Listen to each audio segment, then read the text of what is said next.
can't innovate anymore, my ass.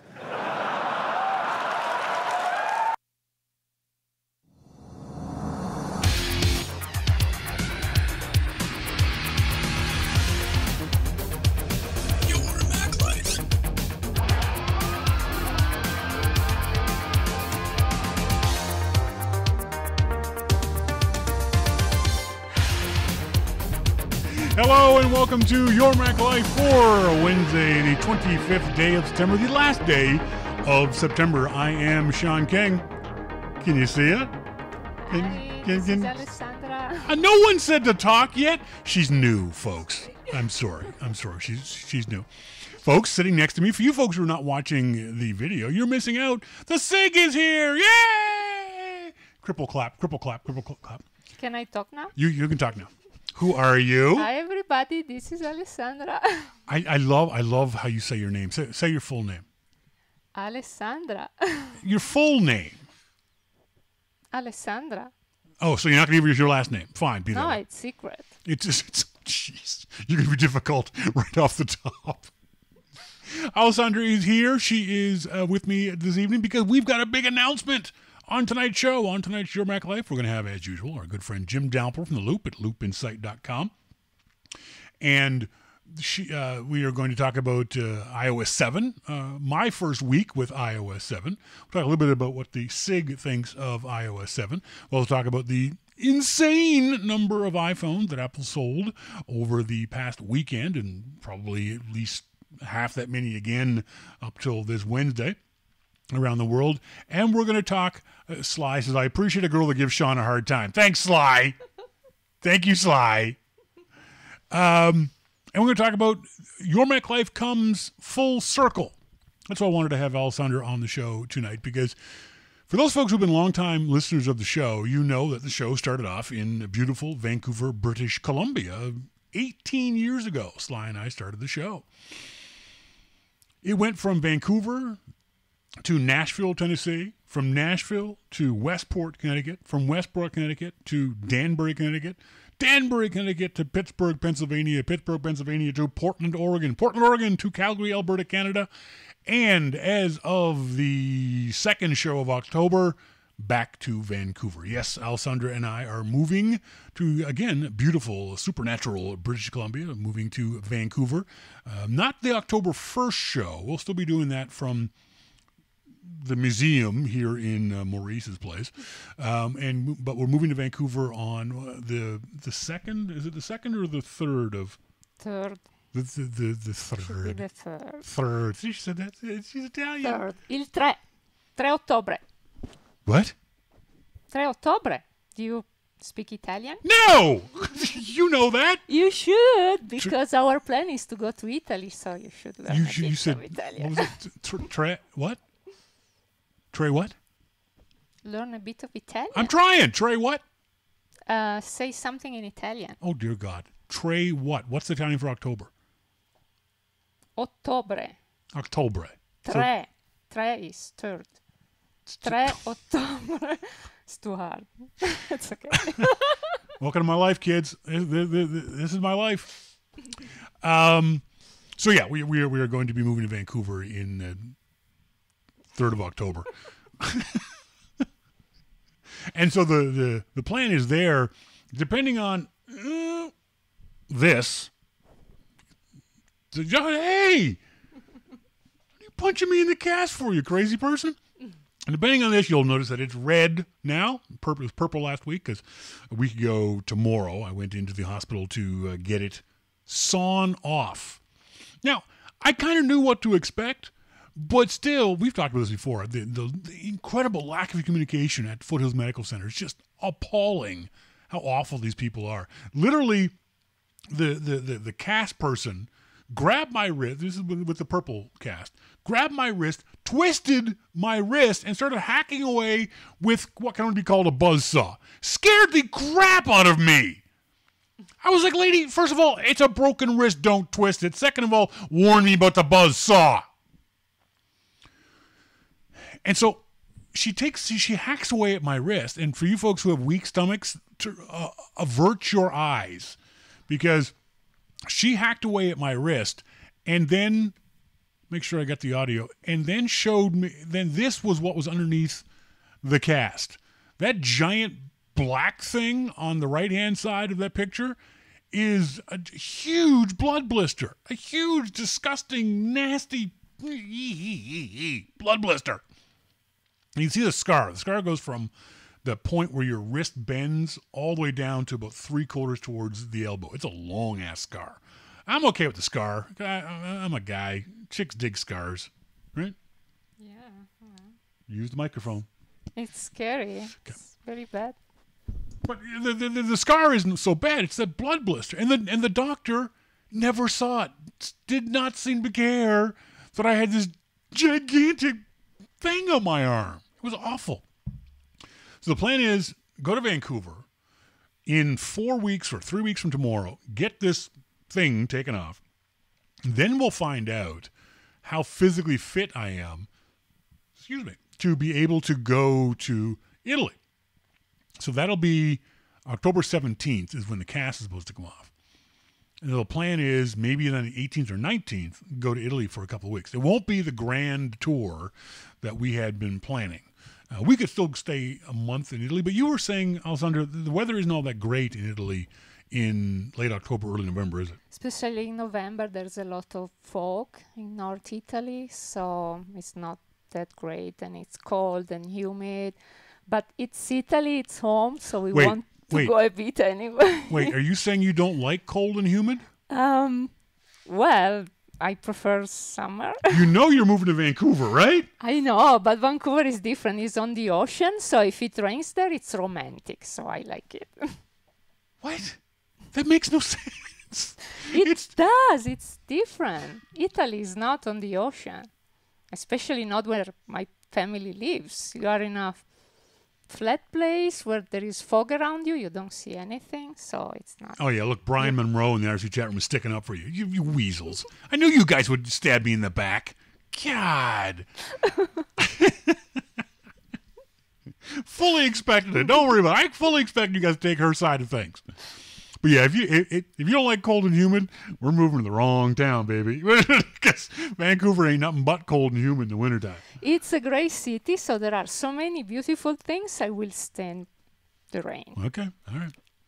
So anyway, what the plan is we'll go to Italy just for a couple of weeks, and we'll piddle around Torino, maybe get to Florence, maybe get to Milan, that kind of stuff, and then do the grand tour, hopefully in the springtime. So rather than doing a month in Italy now, because of these injuries, we'll wait until we get. The other thing is, I've got this huge. Sly says I wouldn't describe Vancouver as humid. Sly, humid means wet, right? When it rains in Vancouver, it's humid. Isn't it? Am I wrong there? Well, she's there now, so she knows how it feels. She says it's not humid. Ian Schrey, welcome to the Dating Above Your Level Club, Shawn. Ian would know. Ian absolutely would know. You are an expert in that, man. You are punching above your weight, all right? There's no doubt about it. So anyway, that's the plan. That's the plan is we are going to be going to Vancouver in 2 more shows. So this will be 1 more show here in Casa del Chevalier. And I got to say, huge thanks to Maurice and his lovely wife Shelley and their cute little dog Haley for putting up with me for the period of time that they have, for everything Maurice has done for me, everything that Shelley has done for me over the past 3 or 4 months that I've been here. These guys have been just amazing. You guys would be lucky to have these kinds of friends in your life. If you were so lucky to have a Maurice and a Shelley in your life life is very, very good. So I got to say thanks very much to both of them for everything that they've done. So briefly, we'll talk real quick about this. So last Wednesday, after Wednesday's show, I installed iOS 7 on my iPhone. And I had read everything, and I had seen all the videos, and I knew a lot about it going in. And the funniest thing in the world was after I got it all installed and everything else, like I'm playing around with it. We're sitting on the couch, and now both Alessandra and I have iPhone 4S's. And I got her a 4S for her birthday. And I said, here's iPhone iOS 7. We'd watched the video together, the announcement video of the new iPhones. I showed her some other videos of iOS 7. And the look on your face was like I had stuck poop in your nose. You were just like, ew, no. And that Italian accent, no. You don't like iOS 7. No, I don't, because the first look, the icons look flat and they are not attractive, so I prefer my own, and I don't need to change. My phone is perfect as it is. I don't need a new thing that looks less attractive than the one I have. Even though you didn't actually try any of the apps or anything else, just the visuals of it you didn't like. Because I don't need a change unless it's very attractive to me. And the first look was not, so I don't need to change. I'm happy the way I am. It's very interesting to see. And as Brian Monroe points out in the RC chat room, but the SIG will need to change as that is where the development is and the security updates are. There's no doubt about that. You can only go so long before at some point you're going to have to accept the Apple change.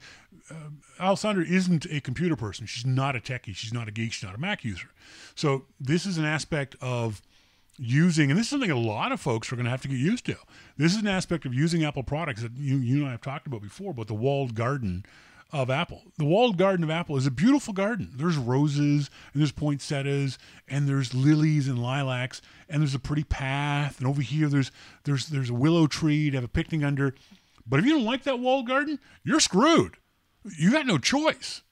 For me, if you folks have seen me on Twitter complaining about this, I hate the zoomy, swoopy bits of iOS 7. I find them really annoying. I find them completely unnecessary eye candy. Now, they don't make me nauseous, as it does some people. Some people have a legitimate nausea from looking at the screen and having all the swooping stuff going around. I just find it annoying. There's a lot of things that are about annoying, but visually, I don't like all that stuff. I would like to be able to go back to have it not be swoopy. I get the flat interface. Alessandra doesn't like the flat interface. I'm okay with that. For example, the phone interface, I really like it. I like the phone look better than the old version, although it annoys the shit out of me that you can't cut and paste a phone number anymore in the phone. That's stupid, Apple. Why can't I cut and paste a damn phone number? The Maps app is visually, I think it looks better. It still has huge problems, mostly to do with how it gives directions. So there are a bunch of issues of it, but I would love to be able to turn off. I think Apple's going to have to find a way to turn the swoopy stuff off, because there's a certain percentage of the population that is literally going to be ill and therefore not use their iPhone. Brian Monroe says, are you sure you cannot, Shawn King? You can reduce motion. You cannot stop the swoopy and zoomy. That's the problem. Is reduced motion only really does with the parallax of your home screen or your lock screen. It doesn't do anything to stop all that swooping back and forth and zooming in and out, which again I just find annoying and eye candy. I'm gonna take a break while we get a hold of Jim Jample. You're gonna be back on the show a little later on. Why? Because I have presents to give away. Wait, presents? That we're gonna call them presents? Yeah, I will be Santa for a while. Do Italians have Santa? No, we have baby Jesus, but it's the same. Wait, baby Jesus gives you presents? Yeah. Really? Yeah. That's funny. We also have La Befana in January. And slow down. La Befana. She's a nice witch flying on her broom. Wait, stop. Wait, what? And she brings presents. I might be more Befana than Santa. So you have Christmas where you get presents, and then you have La Befana where you get presents. Yes. So 2 presents. But La Befana just gives you presents if you have been good. If you have been bad, she brings coal. Well, that's true here in North America too. You get coal if you're bad. Okay. But wasn't there one that you just get eggs? What was that weird holiday you Italians have where you just get eggs? For Easter. For Easter. Yeah.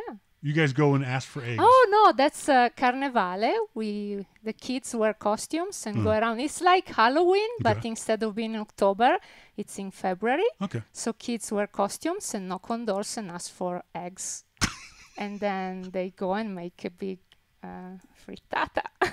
Wait a second. So you get dressed up and you go door to door and you ask for eggs?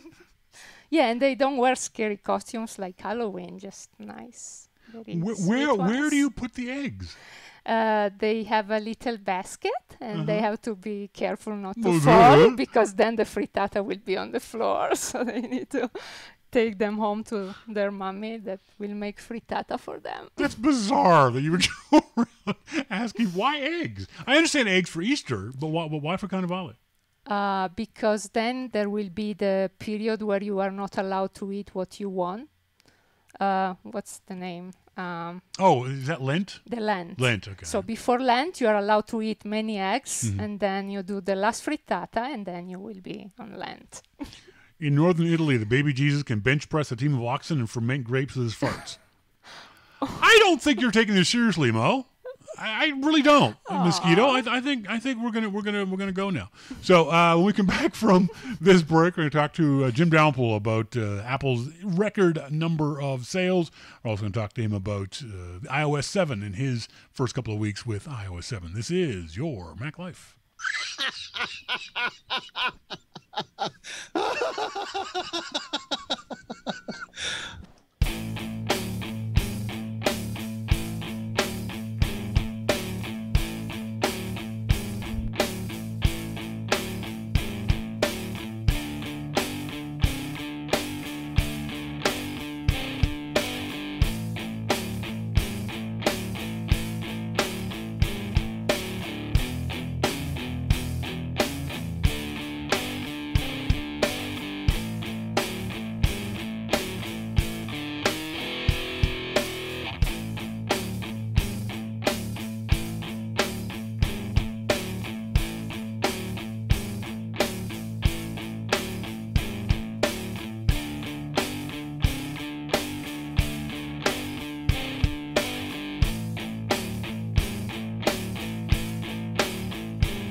Welcome back, folks. This is Your Mac Life. I am Shawn King. Thank you guys very much for joining us here on this Wednesday evening. On the phone, I think I've got our good friend Jim Downpour from The Loop at loopinsight.com. Jim, how you doing?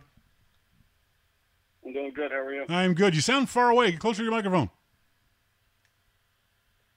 I'm at home. No, you sound like you're physically far away from your phone. No. Okay. All right. You know what? Maybe it's on my end. Maybe I haven't got your audio up. Hang on a second. No, we don't have video for. Yeah, that is the problem, Jim. I didn't have your audio up. Dumbass. Not you, me. What a dumbass. I am. Shut up.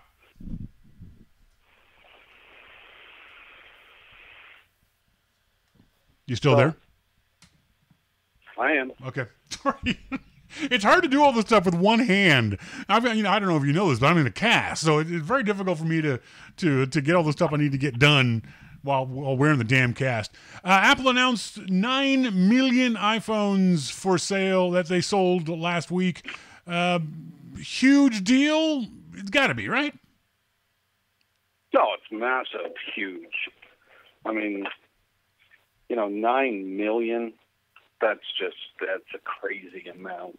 But is there, and I don't want to rain on Apple's parade, because certainly 9 million is a huge amount, but is there a little bit of... Not even you could rain on this parade. Well, it's that good. I understand, but isn't there a little bit of come down to earth in the sense from the point of view that A, they're selling two different phones now, B, they're selling in markets where they weren't selling before, including China.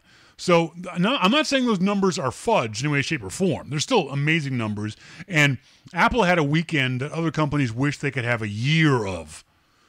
So that's absolutely true. There's no denying that. But the 9 million number, was it unexpected, or should people have been expecting that? I think it was completely unexpected, to be honest with you. Really? It was a lot more than what I thought. Well, because last year they sold 5 million iPhone 5s over the same weekend, but they sold it in fewer countries, and they didn't sell it in China.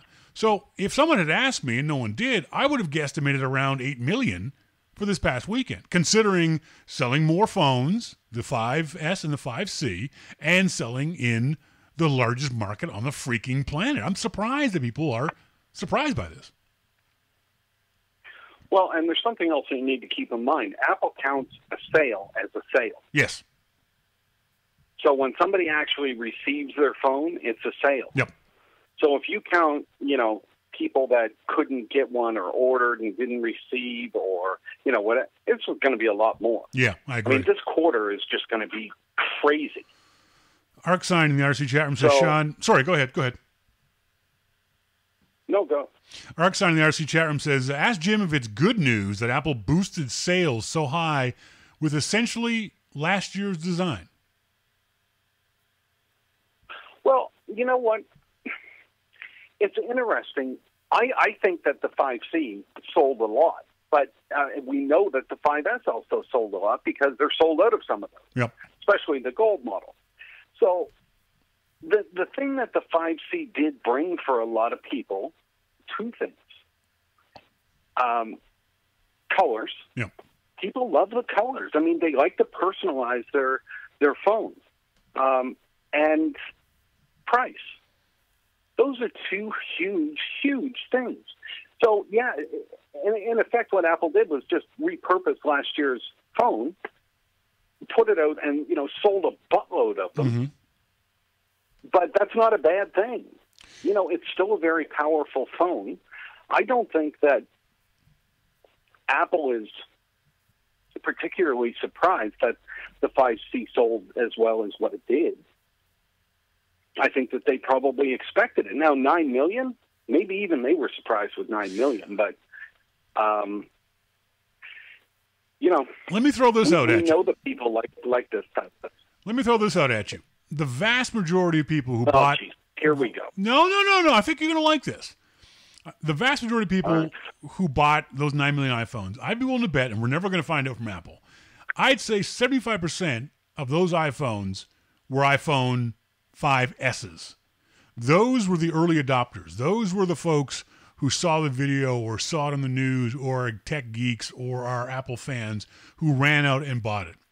The 5C is budget iPhone is the wrong answer. I think the 5C is going to see greater sales after Thanksgiving because the 5C is the phone that parents are going to buy their kids. They don't need to buy the 5C this weekend. Those parents are going to wait until the Thanksgiving holiday season in America to buy the 5C. So I think the 9 million sale is much, much more weighted towards the 5S than it was the 5C. I think it's closer to 50-50 than that. You think, yeah? Maybe not as high as 75, maybe even 65 or 60. But yeah, I mean, the people that went out to buy these phones over the first weekend were definitely, I think, the people that would normally go out and buy these phones. But throw on top of that, the people that are out buying the 5Cs, because let's not forget, I mean, analysts always come out and say, oh, well, a lot of these people are switching phones because their plan is due. Yeah. Well, people's plans come due every month. Yeah. I mean, you can't say that Apple had a good or bad period because people's plans are coming, their contracts are renewing, so they get a new phone. That's just stupid because it happens every day, every month. So, if people's contracts are coming up, but it's not just those people that have iPhone, 4Ss that got a 2-year contract and now they're up and they can go buy a 5S. It's also the people that have Android phones that are coming due. Those contract people, and they don't often talk about them. But you have to take those ones into account too, because those are the people that the 5C is going for. Another interesting statistic that I heard, and while some folks will try to directly correlate this, they shouldn't.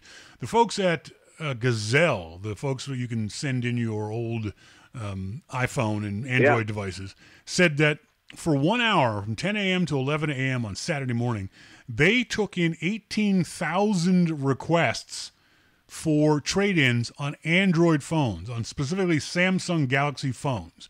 Now, TUAW said that. TUAW said those guys were then going and buying the iPhone. That's not a correlation you can make. But it is very interesting to hear the Gazelle guys saying 4 times more than they'd ever had before in one time frame of people were trying to get rid of their old Android phones. Yeah. I think that, and I said this in a story that I did a little while ago, a couple weeks ago. I believe that the iPhone 5S those are going to be people like me that would have bought the 5S anyway. They're still going to buy the 5S. Yeah. And besides the people that will buy an iPhone 5C because it's cheaper, you're going to get a lot of Android people that'll say, okay, I've had enough with this. I'm going to go buy an iPhone now because I can get it for, $100 or whatever. And let's not forget, Android is not popular. Yeah. Samsung is popular. Yeah, that's right. If it wasn't for Samsung, Android would just, be lying in a puddle of waste on the side of the road. The other thing is that a lot of folks forget is cheap is popular too. I know of dozens of people who go into their store and they can get a 2-for-1 deal on an Android phone. I mean, the most ridiculous thing I saw was a hotel as I was driving from Portland to Calgary, Missoula, Montana. If you stayed 2 nights in the hotel, they gave you an Android phone. I mean, that just shows the value of an Android phone. Stay 2 nights in a cheap roadside hotel, they'll give you an Android phone. So I think a lot of people a year ago, 2 years ago, 3 years ago, took advantage of these deals. We saw at one point in Portland, I saw there was a 4-for-1 deal. You buy one of these Samsung phones, you got 4 others, or Motorola phone, whatever it might be. I think a lot of folks took those deals. I think a lot of folks found how much they liked having a smartphone, but get frustrated with an Android phone, with either the laggy UI or they can't get the apps they want or those kinds of things. And I'd be willing to bet a good percentage of folks who are buying the iPhone in general, and certainly the iPhone 5 and 5S, are the proverbial switchers. People who had an Android phone, their contract is up, the phone sucks, but they do want a smartphone. Hey, this iPhone thing looks real interesting. I've walked by my local mall, I've gone to the store, and this iPhone thing looks like it works a lot better than my crappy Android phone. Yeah. And what, if you look at reports that come out, and I'm the first one to say you can make these reports say anything you want them to. Sure. They're numbers. You can skew them whatever you want. But if you look at the reports and people say, I own an iPhone, will you buy an iPhone next time? Yep. Yes. Will you buy an Android phone? No. But then you go to the Android people, will you buy an iPhone? Yeah, I'll give that one a try. It seems that the people that buy the Android phone are less loyal. Yeah.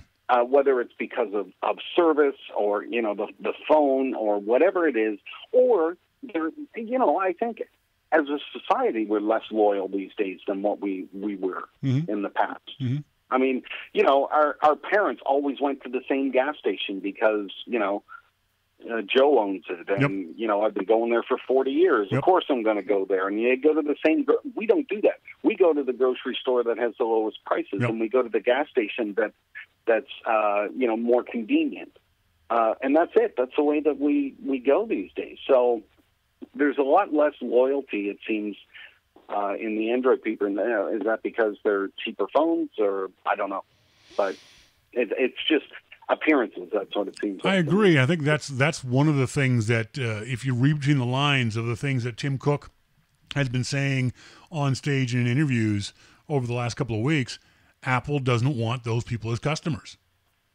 Apple's made it very, very clear over the years that they will not fight for the bottom feeders of customers. They will not fight for the folks who want a free phone.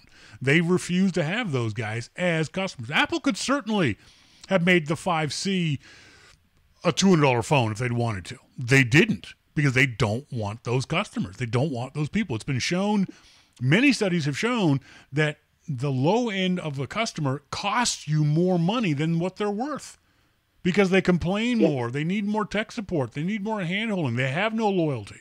So Apple, I think, is brilliant. I don't know why the other companies haven't seen this. Apple is brilliant by saying, you know what? We'll go after the mid-level and high end of the market because you know what? There's lots of money to be made up there. Apple will make as much profit off selling one iPhone 5S than Samsung might in selling 10 of their Galaxy Notes. What would you rather do? Sell one and make $100, or have to work and sell 10 and make $100? But keep in mind, there's a lot of R&D that goes behind Apple's products, and there's a lot of Apple is inventing new manufacturing processes to get, the diamond cut bezels in the iPhones. I mean, this stuff isn't cheap, So, and they're using the best of materials. They're using the best components to put in there. These aren't, little cheap components that you can pick up anywhere. Yep. These are custom made and custom manufactured for Apple. So there really is I don't want to say some when you hold an iPhone, it feels like a good product. Agreed. Like we were saying last week about the plastic of the iPhone 5C, the polycarbonate. Samsung will make, people will say, well, it's the same, it's plastic. It's the same thing that Samsung makes. No, it's an entirely different quality of plastic. You can have different kinds of plastic. You can have good feeling, sexy feeling plastic, or you can have crappy feeling plastic. Samsung went for crappy, Apple went for high quality, and it shows. You pick one of those things up and you can tell the difference. With your eyes closed, I could put an iPhone 5C in your hand and a Samsung in your hand and just ask you which plastic feels better. You'll pick the iPhone 5C every time. Every time. Every time some of these headlines come up on the Loop at loopinsight.com, I literally laugh out loud. This is my favorite headline of the week. And for you folks who are a little uptight, you might want to cover your ears for the next 5 seconds. Headline of the week, ABC, Wall Street Journal reporters show how fucking brain dead they are. Now, last week we had the story of the Toronto Star writer who, as far as I can tell, doesn't understand what Touch ID is. Okay, but we'll cut him some slack. We'll cut him some slack because he's just a dumb Canadian. All right, but when the Wall Street Journal and ABC News say that Apple's 9 million iPhone sales over the past weekend, the most sales ever, not only for the iPhone, but for any phone. Apple sold more in 3 days than BlackBerry has sold in the last 5 years. They sold more in 3 days than Samsung did in the last year. Okay? ABC said this is a cause for concern. Now, I don't know about you, Jim, but I literally went, what? This was the most appallingly stupid article, and that's saying something because the folks at ABC and Wall Street Journal have written some dumb things. But this is the kind of article where I wish I was sitting next to Sandy Knold, who is the writer for ABC News, who wrote Why Record iPhone Sales Might Be Rotten for Apple, so I could punch him or her squarely in the throat. Well, they deserve no less. How can a company like ABC News, in theory a reputable organization, allow this idiocy to be written? If you've edited lots of articles, as soon as someone sends you an article that says they sold 9 million iPhones, this is a bad thing, as an editor you should have gone, I'm not printing this. It's just the dumbest thing you could have ever written. You know, everybody that writes for the Loop magazine, I tell them if they've never written for me before, you know, this is not about being a cheerleader for Apple. Yeah, that's right. You know, write an honest story, and you know, if there's bad pieces and good pieces, and then that's fine. Yeah. But you know, don't write. You know, keep anything out because it might be bad. Sure. Because that's not what we're here to do. You know, we're here to inform people and to, and you know, doing it any other way is wrong. But you can't go the other way and say, okay, they sold 9 million. How can we make this a story that people will click on? Yeah. How do we spin this? And, you know, the way to do that is to say that it was bad, and then everyone will click on it. And they're right. But, you know, I think it says a lot that 9 million were sold, even though some of these same companies came out and said, oh, you know, it's nothing special, don't worry about it. That shows how much our readers trust them. Yeah. Because they went out and bought it anyway. Yep, that's right. That's right. The ball is now squarely in Tim Cook's court. If next year this time Apple unveils the iPad 6 or the Mini 2 or Cars 3, then we'll know that Apple has become the shiny new creator of utilitarian Tauruses and not flashy Teslas. Does Apple become a boring profit machine? What the hell is boring about profit? Nothing from my book, I'll tell you that. She or he, again, I don't know what gender Sandy is. This is no longer the Apple of Steve Jobs. Well, duh, he died 2 years ago, you asshat. Yeah, it's a guy. And by the way, I gotta take a little bit of issue with what you said, that you say that people can write, you know, your excellent, smart, handsome, well-read authors at the Loop can write whatever they want. You wouldn't let me write ass badgers. No, that's true, because it doesn't make any sense. Even when I read what you wrote, it didn't make any sense. Fair enough. I just like the word ass badgers. You know, I don't know what an ass badger is. As an editor, going back to what you said, you should say, I'm not going to print that. Well, I did. That's right. So you can take all the issue you want with it. I just love the sound of. I literally have no idea what the guy was talking about when he called publishers ass badgers. It's like I spent a lot of time to figure out what the hell that meant. Still haven't figured it out. Yeah. Do we? This is an interesting story. I know everyone's making fun of it. Fake waterproof iPhone ad wreaking havoc, and you wrote, "Come on, people, use your noggin." Yeah. People are stupid. All right, let's just give that as a given. But is part of the issue that people trust Apple so much, and then Apple does so many magical things that we think this might even be possible? You think that's part of it a little bit? I do. And it's not so much that people are stupid, it's that people don't follow technology the same way that we do. Sure, yeah.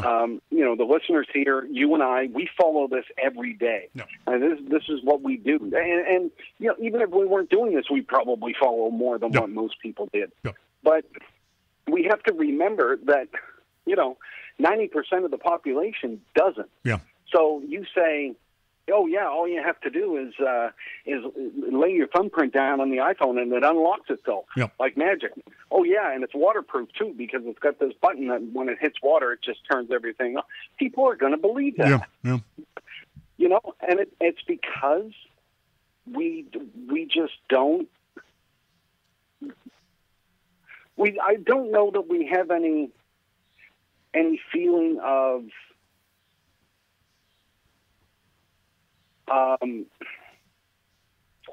what's possible and what's not. Yeah. You know what I mean? Well, I absolutely do. I think part of it is people are just, in general, it can be very naive about technology. I think certainly there's a certain portion of the population that's just remarkably stupid, and I'm surprised we don't hear about more people walking in front of buses because they're so frickin' dumb. But to a certain degree, there's a certain percentage of the population who A, trusts technology, B, trusts Apple, and C, doesn't know what technology can and can't do. Yeah, but you know what? These same people would trust it about anything if it came out and said, Android is now waterproof. Sure, they just chose Apple because Apple has a new phone for this. But, they would believe the same thing because people have no real concept of what technology can do now because it seemingly do everything. Everything that you can imagine, there's a piece of technology to allow that to happen. And I think that's I think for people that don't follow it, they just get caught up in it. Yeah. If you told, and I used this morning, if you came to me and said, hey, if you drive your car into a lake, it'll pop fins and turn into a submarine and you'll be fine. I'm still not going to drive my car into a lake. That's right. And I don't follow the auto industry. I don't know what's new. But I know I'm not going to do that. Mm-hmm. Yep, that's right. So that's where the stupidity part comes in. Speaking of stupidity, I saw a lot of comments this morning. Those folks who follow Jim or myself or anyone for that matter, Apple updated the iMac today. And I saw some remarkably dumb tweets about people saying, oh my God, why wasn't there an event for the iMac? Why wasn't there an Apple event announcing the new iMac? Jim, explain to these dummies why Apple didn't invite you down to California to see the unveiling of the new iMac. Because it's a Mac. Exactly. It's just an update. It's literally, I don't want to say unimportant because the iMac is very important to a certain percent of certain percent of the population, but it certainly isn't invite Jim to Cupertino newsworthy, is it? Well, it's the Mac is still very important. Yes.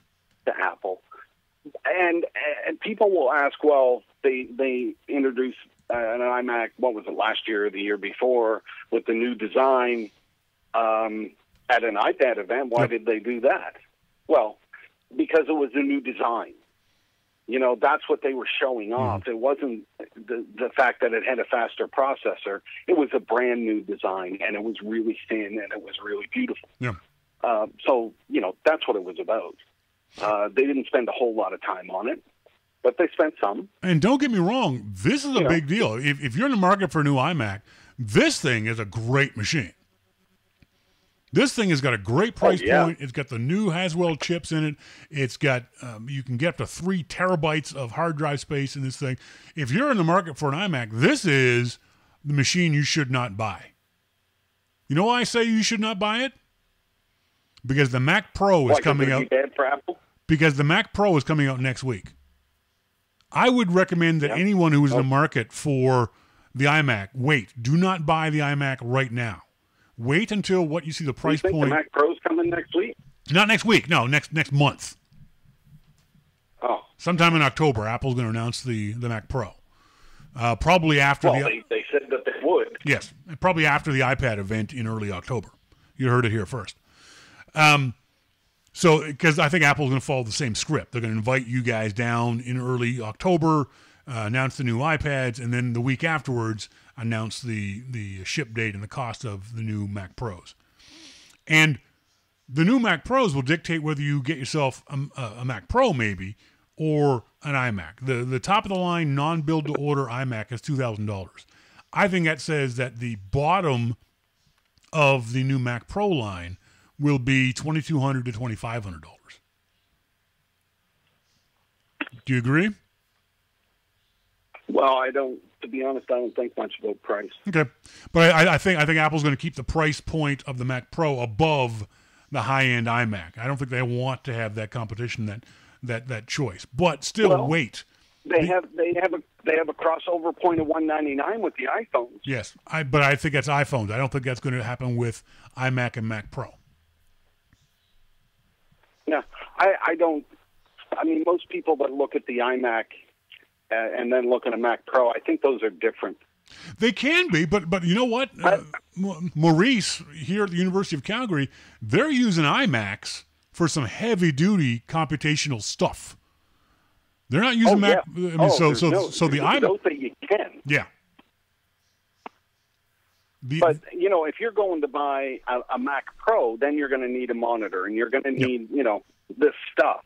Yep. And typically, those people are going to be into Thunderbolt, and they're going to have that type of gear that they want to use. Whereas, an iMac is going to be, mom and dad, college student, or it could be, people like Maurice. Sure.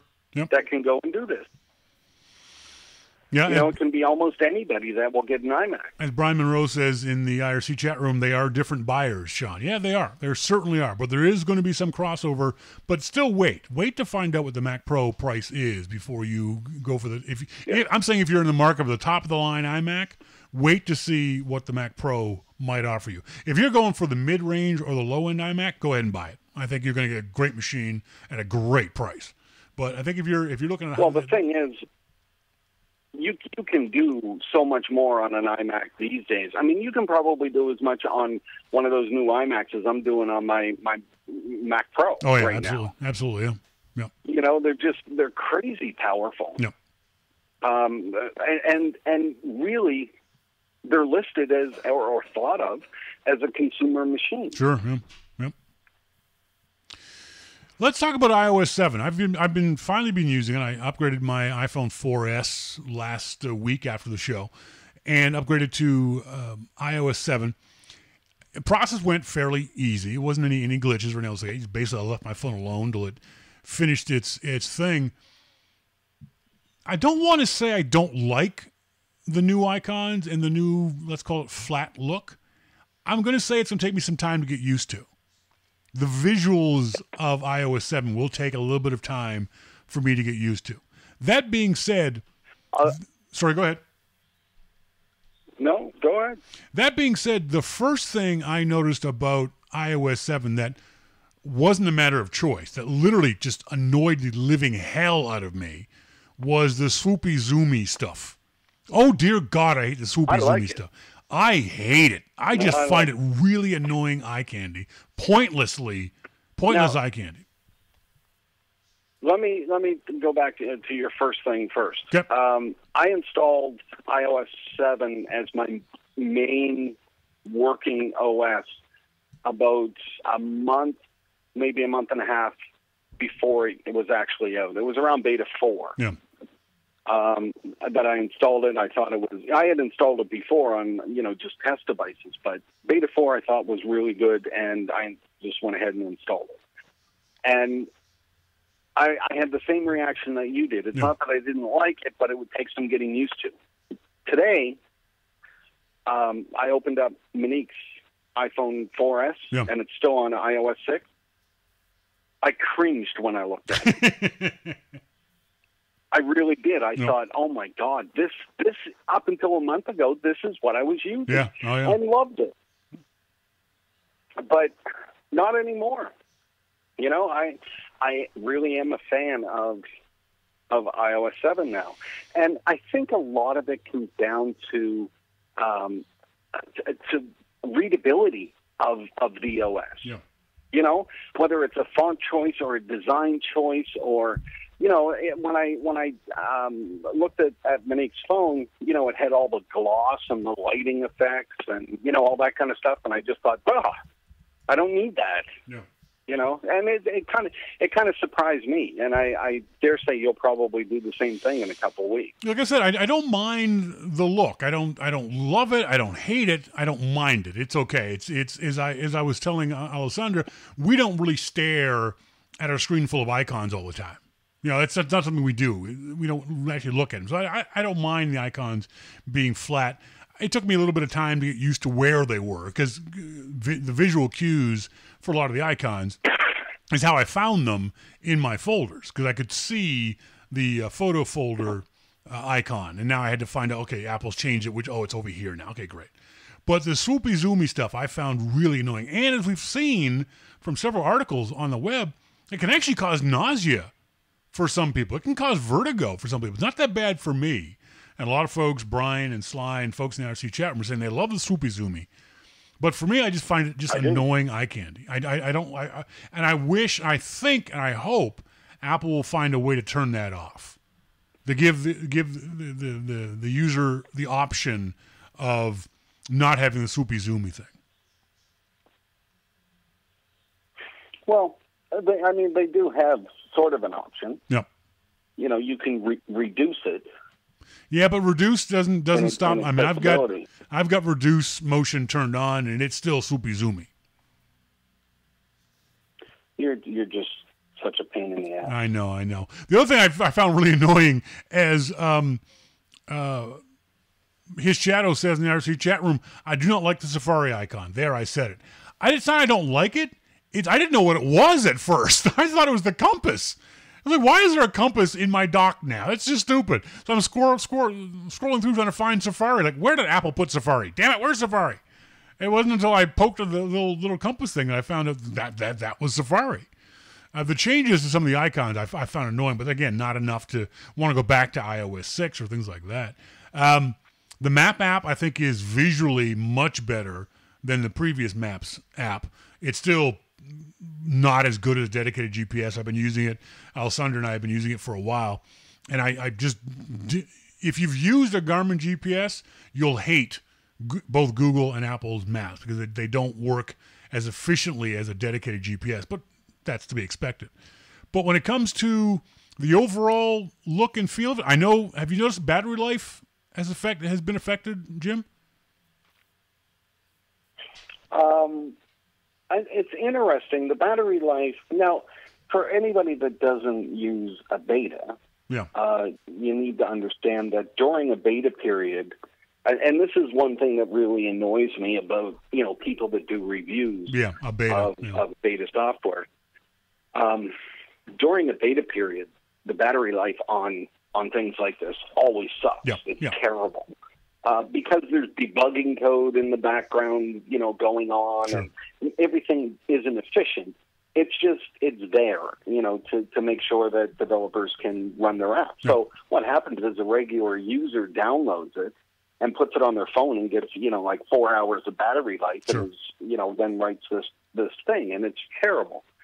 So my battery life during the beta was awful. Yeah. But, I never said anything about it because that's to be expected. Exactly. When I installed it, the final version, my battery life got better. Yep. And then when I went in and, did the adjustments that, you're supposed to do, I think, to save battery life, like, adjusting the brightness. There's no need of having it all the way up. I have mine about 50% or so. And turning off things that you don't necessarily need running,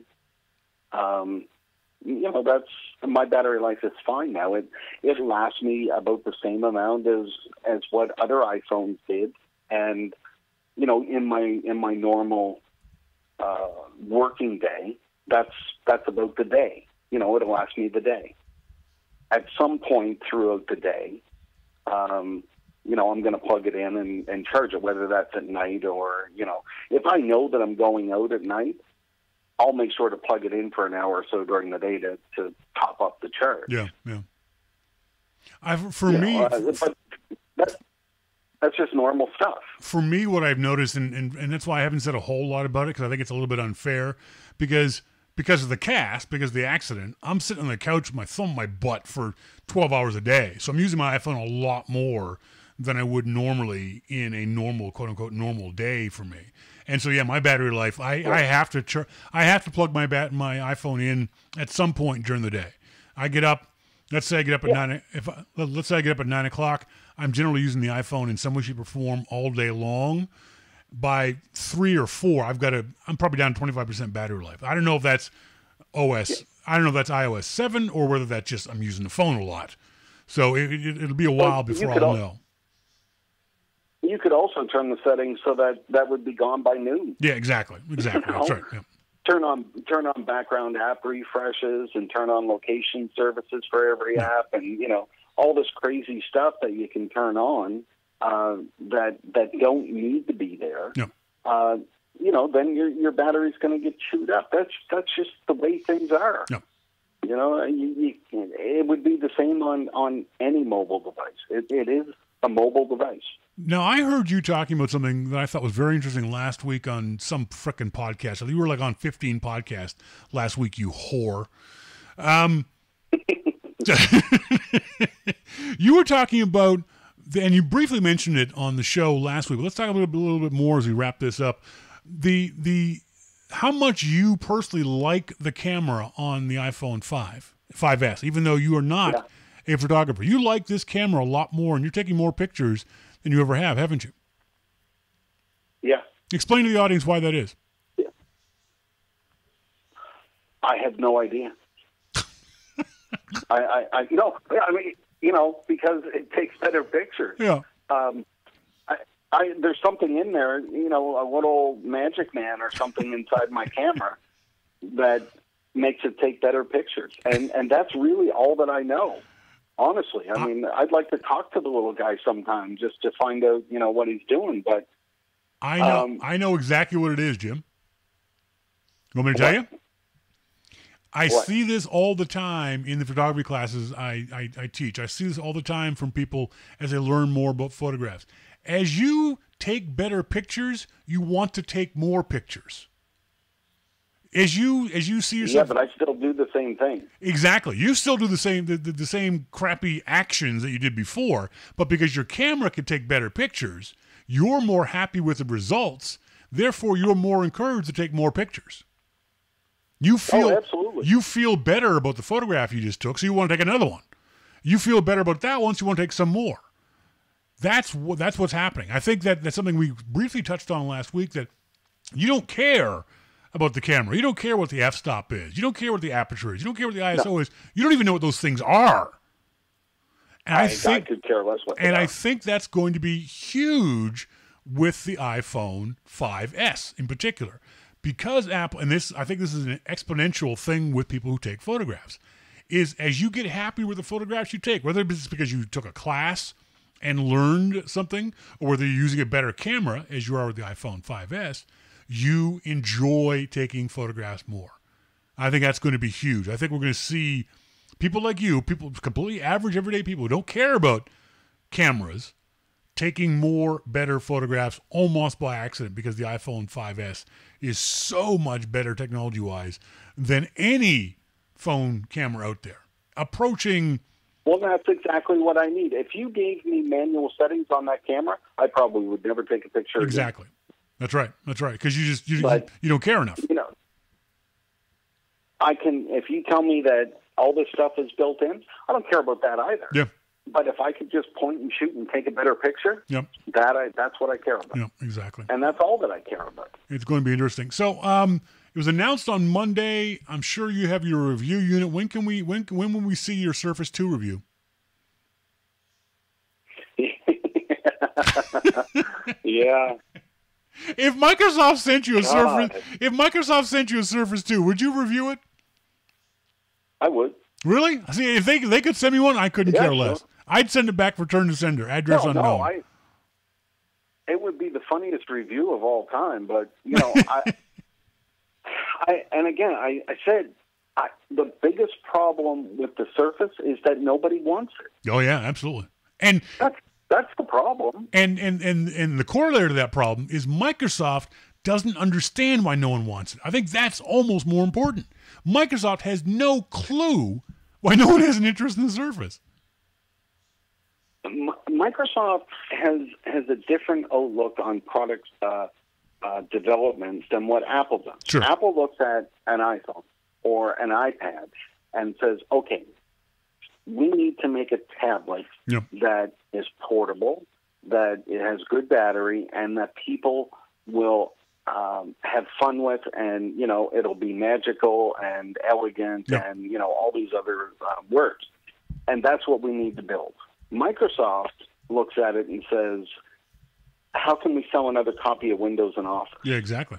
Let's make a tablet that people will buy another copy of Office and another copy of Windows, and then that'll be perfect. And if you look at the Surface, if Apple put out an iPad in that size and that resolution and everything, and had iOS running on it, I bet you it would sell better than what the Surface does. No, I agree. Because people don't want the Surface. They don't want what it offers. And it's obvious. It's obvious because they had to take what's that buyback thing that the company had to do a little while ago because of the Surface? Yeah, $900 million. Yes. But whatever that's called, they had to, write down. Write down, yeah. They had to do on their earnings because of that. And now, the Surface 2 already in the pipeline, it's going to come. I don't think you'll see a Surface 4. No, I agree.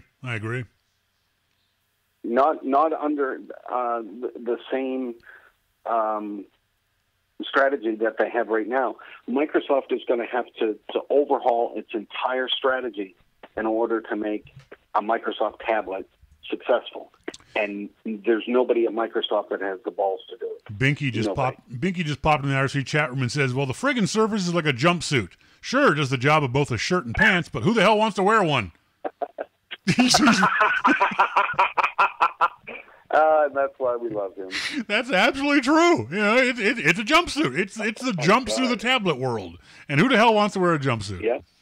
Yeah. Just scrolling. Just scrolling back a little. It's hard to argue that. Sorry, go ahead. They didn't screw up. Yeah. Oh, absolutely. I mean, this is the last, hopefully the last gasp, dying breath of the stupidity that is Steve Ballmer finally leaving the company. Yeah, I don't think so either. Shaq Fan, we'll back up a little bit. Shaq Fan has something really interesting he writes in the IRC chat room. Tell me if you agree with this. He says, I have the 4S and I love iOS 7. iOS 7 was exactly what I needed to not feel rushed into thinking I need the newest iPhone immediately. That's a great thing. It will save me a lot of money in the medium term. Do you agree with that? Do you think a lot of folks with the 4S are going to hold off and not buy the 5S because of iOS 7? Well, iOS 7 gives everybody, the look and feel of what people with the newest OS does. And I mean, it's a very smart thing for Apple to, put compatibility back a couple of generations so that people can get that. Not everybody. I mean, Monique could care less about a 5S. Yeah. She could care less. She has a 4S. She's very happy with it. She could probably go get a free upgrade, but she doesn't care. So, is she going to go out and buy a new one? No. Am I going to load iOS 7 on? Yes, as long as I don't have to do tech support. Exactly. That's right. But But, she'll be very happy with iOS 7. Yep. And, it's going to give her some new things, and everything's going to be wonderful. Getting a new iPhone is not necessarily about getting, the overall look and feel, because you'll always have that with Apple. What that's about is like getting the new camera and getting the fingerprint sensor and, getting the M7 chip and getting all these other things. That's what the hardware is about. Yep. If Apple continues to make the software available a couple of generations back, then he's absolutely right. You don't need a new iPhone to get that kind of feeling that everybody else has. And it's very interesting that Apple does that, too. I mean, Apple could very easily have said, look, okay, iOS 7 is only going to be for those folks who buy a 5C or a 5S, maybe for those folks in the 5. You folks who have the 4 and the 4S, you've had your kick of the can, buy a new iPhone 5. Apple could do that, but they choose not to. Because Apple could do that. But and Apple, go ahead. There's another company that does that with their OS. Who is it? Oh, yeah, Android. Yeah. Mm-hmm. And then you end up with the problems that Android has. Yep. I mean, people buy new phones and they can't upgrade a new phone. I think what Apple is doing, they can't go too far back. Yeah. So if you have a 4 and it's not compatible, even though I think it is, you can put it on a 4. I think. Yeah, let's the just 4, use a 4. Yes, the 4 is compatible, yeah. Let's just use the 4 and say they cut it off at the 4S. Yep. And, you have a 4 and it's not compatible. Well, there's reasons for that. Yeah. The people that are buying the 5 and developers want to be able to move forward and move the platform forward. And that's what we all want. Sure. So if Apple puts requirements on an OS and says, you know what, buddy, you own an iPhone 4 and we just can't do it because the processor's not fast enough and, all this other kind of stuff, it's got to be done. Yeah. Yep. Got to be done. And I think the other thing is, because I would rather developers make the best apps that they can for the 5S, 5C, and 5, yep. and 4S, I guess, because I'd rather them make the best apps that they can rather than trying to support the 3GS, yep. because, Apple pulled the Microsoft and is trying to make Windows compatible back 30 years. Yeah. Yeah, no, you can't do stuff like that. I have no problem with the way Apple does the upgrade stuff. I've got the original iPad, and it's only going to go to iOS 5. I'm okay with that. I got a lot of good use. Yep. And still I'm getting a lot of good use out of the iPad 1. So I've got no problem if Apple says, here's the cutoff date. Especially by saying here's the cutoff date, you can, as you said, move the platform forward. I think that's the key. Yeah. We're not being held back by my iPad 1 or someone's iPhone 3GS. I think it's brilliant by Apple to do it this way. And you lock in customers for a longer period of time too. I mean, those customers with a 4S who see iOS 7, they're not, maybe they don't want to buy an iPhone 5, they buy an Android phone instead. They don't. They're going to stay with their iPhone 4S and iOS 7 till next year when they can get a free upgrade or an easy upgrade. I think Apple's Look, I apologize. I don't remember his name that just made the comment about the 4S and having something new, but he's happy. Yeah. Yep. And what's going to happen the next time he goes out and he wants to buy a phone? Yep. I mean, maybe it'll be the 6 or the 6S or yep. whatever it is. It could be a year, it could be 2 years, whatever. Doesn't matter. But he goes to buy a phone. Chances are he's going to at least look at the iPhone and perhaps buy it because, okay, I know that it's going to be compatible for years to come mm-hmm. because Apple is going to make their OS compatible with it. I can, still get the new look and feel, and yes, that's what I'll buy. Yep. Or you can buy an Android phone, and some Android phones aren't updatable as soon as you buy them. Yeah, exactly. Yeah, we can't. So, I we can't dismiss the amount of goodwill that Apple develops for itself in doing these kinds of things. So I think it's a brilliant plan from Apple. Folks, we're running out of time here with Jim. Jim, thanks very much for being here with me. I really appreciate it. Folks, Jim's own podcast, Amplified, is available on the iTunes Store. Do a search for Amplified on either loopinsight.com or on the iTunes Store. He does the show with Dan Benjamin. Thanks so much for joining me, Jim. I appreciate it, buddy. Thanks a lot, Shawn. All right, have a good night. Bye-bye. You too. Bye. No, I've got to go to break. Hang on a second. Let me just hang up on Jim here a second. Make sure I get this hung up. There's Skype. Okay, Jim is hung up on. Now, some of you folks showed up late. Monty, Binky, you guys showed up late, so you don't know. So I guess I'll have to do this whole presentation all over again. Monty and Binky, you guys don't know. To back up, let you guys know that Your Mac Life is going. My God, you smell pretty. Did you just put on perfume? No, it's natural. Wow, she smells so good. Got a microphone for you. Here we go. Yeah, it's still working. Monty and Binky, this is just expecting for you guys. Guys, meet Alessandra. Hi, nice to meet you. Just for your information, Monty is in Atlanta, Georgia, and Okay. Binky, or John, is in Tallahassee, Florida. Okay, awesome. Do you know where either of those places are? Yeah, I know geography. Okay. Oh, that's right. You're not American. I'm sorry. I forgot. Everyone in the IRC chat room says hi. They So you had some stuff you wanted to give away. Yeah, I'm so excited about that. Okay. Yes. Hang on a second. Let me do this properly. Okay. First of all, let's see. Get the right website up. There we go.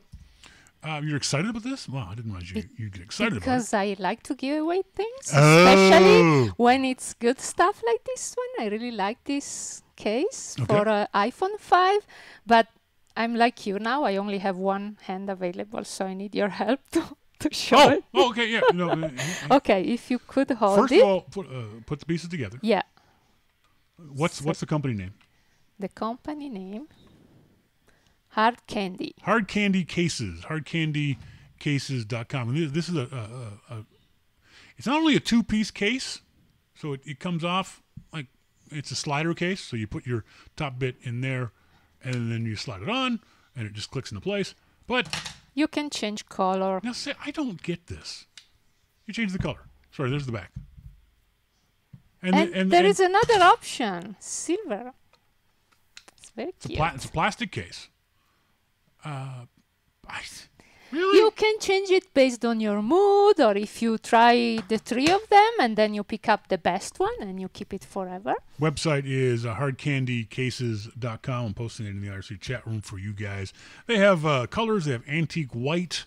They have, let me put this up on video too so you folks in the video stream can see what we're talking about. Hardcandycases.com. So they have antique white. They have red. I like the red, but then again, I'm a fan of red to begin with. But see, the red comes with, it looks like a white and a gray. Great, yeah. I'd like to be able to choose. Oh, geez, hit my own microphone. I'd like to be able to choose the insert colors. So, you'd like to be able to get a red case, but maybe the sea green bottom or the orange. You know what I mean? It looks like they come with particular cases on the bottom. It's an interesting idea. It's something different for the folks at Hard Candy. So you're you want to give these away? And I have three of them. You have three of them. Okay. All Different colors. So. right. Okay. Actually, no. I thought the Hard Candy folks in the audience could choose what color they wanted to give away. See, the two we have here are ours. This is for me and you to test out. Really? Yeah. Awesome. Yeah. So these are the ones that we can test out. So what we're going to do? How are we going to give them away? The audience can pick which color they want. The winners. We're going to do this contest for how many weeks? 2 weeks. 2 weeks. So we're going to do this contest for 2 weeks. And how are people going to win? So we are not doing the regular draw because then I have to say basta and you don't like that word. So we do it in a different way.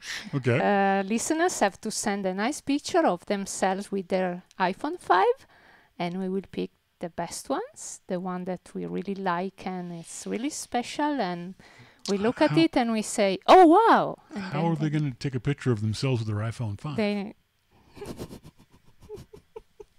they ask their friends Oh, to okay. take All a right. picture of them, Oh, they can do it in a mirror, or they can do it in the mirror. Yeah.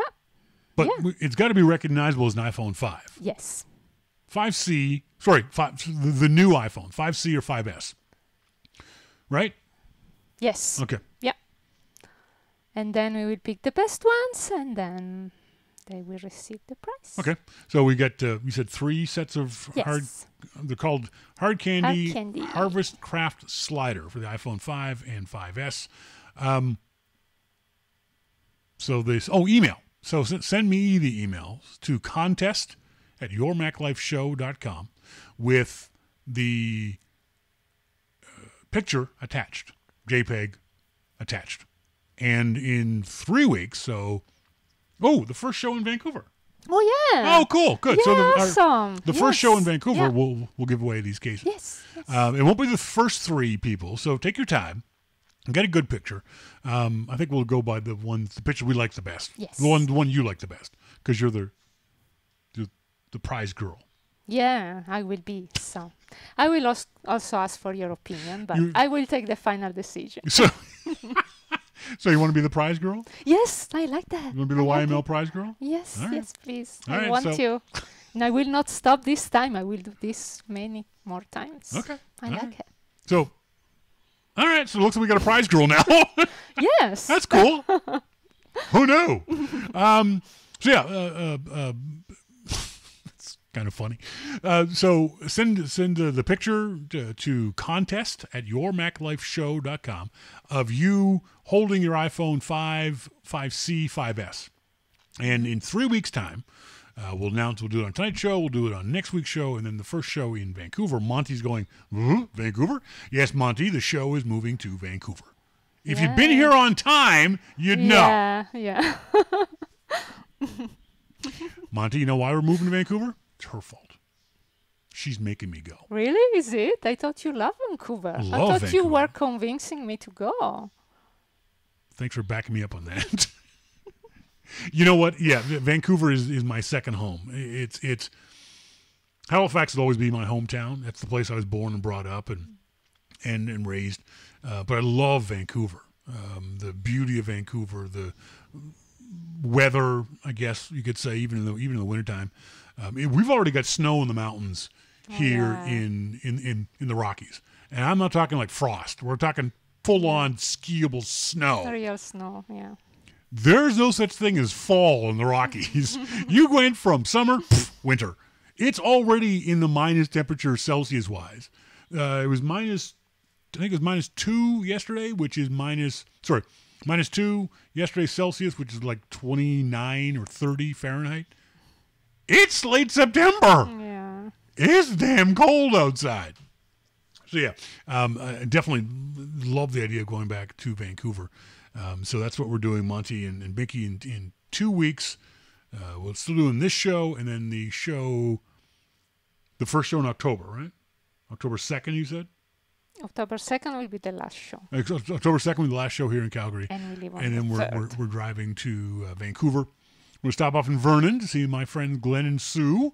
I haven't seen Glenn and Susan for at least 12 or 13 years, so it'll be a little college reunion, which would be kind of nice. And you'll get to meet Glenn and Sue. Yes. And then from Vancouver, we'll find a place to live. And from there, hopefully, we'll be able to go to Italy at the end of October. Yay. So that's the plan. Yes. I'll try to do something audio-wise from Italy. The plan is to do something for subscribers. They'll definitely get stuff. We'll see if we can't cobble together a full-blown show, even if it's pre-recorded, when we get to Italy. But most likely we're going to time it so that we only miss like one show or maybe 2 shows. What else? There was something else. I've forgotten. What else? What do we want to talk? Oh, let's do some emails. You keep an eye on the IRC chat room and see if anyone's Okay. talking about us in the IRC chat room. I know I did get... Oh, you know what I want to do? I want to do shout-outs. I haven't done shout-outs since well before the accident. And there's a lot of folks I want to say thank you to. If you don't hear your name on the shout-outs this week, don't worry. I'll get to them next week because I've got so many folks.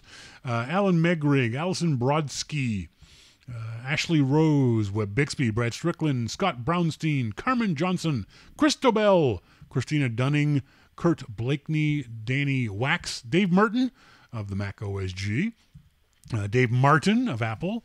I want to say a big shout out to Mark P. in South Carolina, also to Don Beck, Dr. Dream. Who the hell is Dr. Dream? I don't know. No name there, but Dr. Dream. Ed Oden, Erica Zeidenberg, also Roger S. Hart, Steve Feldberg, Gary Apter, Gina McNamee, Gina Williams, my buddy Glenn Thayer, Jane Lim, Gene Spencer, Jenny Gilchrist, Jesse Kipp, Jesse Stiver, Julie Petrus, Caitlin Roberts, Karen Thomas, and finally Carl Rakiki. Now, Carl is Italian. The last name? Yeah. Sounds Italian. Is it yes. Rikiki, Yeah. is that how you say it? Yeah, but Carl is spelled like German. Yeah, Carl's German, yeah. Carl sent me an email and said, good to hear you're alive and slowly getting better after a motorcycle accident. He said, I rode a 125 for a year or so in high school and laid it down a weekly. I said to him, that's because you're a shitty rider, man. He says, please say hello to any Rikikis you run into during your trip to my motherland in Italy.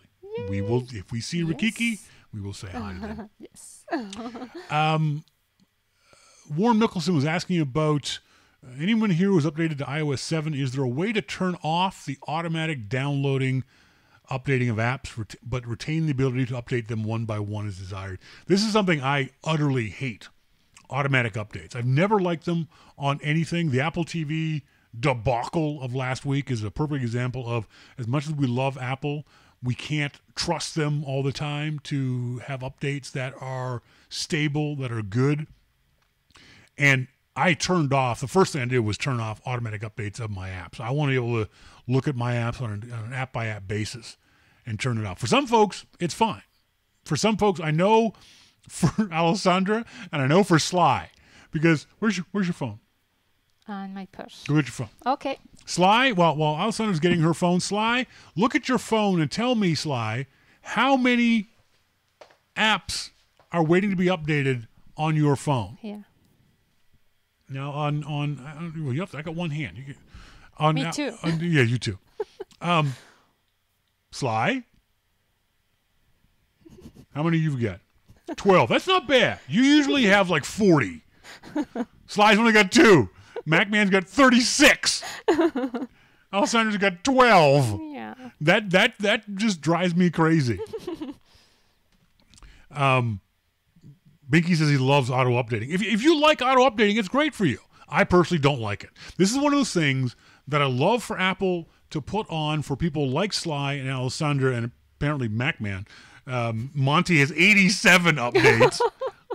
For you folks who like this sort of thing, it's great that Apple puts it on there so that when it's turned on, Alessandra, in iOS 7, that number will never show up again. Oh, because yeah. the apps will automatically... Yeah, it's automatic. Automatic, which is great for some people. I don't like it. I've seen too many apps. The Kindle app a couple of weeks ago was a bad update. And I knew about it because I didn't update it right away, and I read on a website. So I personally don't like auto updating. So I can turn it off. Thank you, Apple. This is what I'm talking about with the Soupy Zooey thing. I wish Apple had a way of turning that off, just like auto updating. If you like it, great, leave it on. If you like Soupy Zooey, leave it on. But let me have the option to turn Soupy Zooey off. That's what I wish Apple had done with this. So, Warren, you go into the settings, and then it's not easy to find. Settings, iTunes and App Store, then automatic downloads, and then updates slides it off. But unfortunately, you got to do it for each individual application, which is a bit of a pain in the ass. And finally, we got this great quote from, I don't even know who he is, Abdel Ibrahim off Twitter. And this quote tells you all you need to know about Apple. This is the kind of quote that you can tell your friends what you think of Apple, why Apple does what they do. Why doesn't Apple do this? Why doesn't Apple have NFC on their phones? Why doesn't Apple have a bigger screen? Why doesn't Apple? Abdul Abraham says, it's clear that Apple's features are about enriching lives, nothing else. I think that right there says everything you need to know about why Apple does what they do. Apple could, and Tim Cook said this last week in a Business Week interview, they could throw the kitchen sink of features into the iPhone, into the iPad, into your MacBook Air, but they don't. The features that Apple puts into any of those devices are thought, at least by Apple, to enrich your life, to make your life better in some way, shape, or form. Auto-updating, Apple thinks, now you may agree or disagree, Apple thinks that auto-updating helps you in some way, shape, or form. Apple thinks of these things and puts them into their devices, into their products, into their software, only when they believe it enriches your life. And that's so key to understanding Apple. Apple could have put NFC in their phone a long time ago. They could have put the fingerprint sensor into the phone a long time ago. But they wait until they've got it down in such a way that it will actually enrich, make better customers' lives. I think that's one of the reasons why I like Apple, and I like Mac products, and I like iOS 7, and I like iPhone 5 and iPhone 4. Because I can see, even if they don't succeed, I can see how Apple is at least attempting to enrich my life, to make my life better, to make my life easier with the iPad. I can see, even though I may not always agree, how and why they do those kinds of things. And I appreciate the effort that they put into it. Folks, that's it for tonight's show. I want to say thanks very much to our good friend Jim Dalrymple for joining us here on the show. I want to say thanks to the nice folks at Hard Candy Cases for giving us some cases to give away. Don't forget, send us a picture of yourself with your iPhone 5, 5S, 5C, and in 3 weeks, we'll pick 3 winners. Actually, she'll pick. She'll pick 3 winners on the show. Send us the pictures to contest, singular, at yourmaclifeshow.com. Let's see if she gets this right. Until next week, I've been Shawn King. And this is Alessandra. You got it. Nailed it. And you've been listening to Your Mac Life. Thanks, folks. See ya. Ciao. Oh, she said ciao. It's so cute. It's so cute.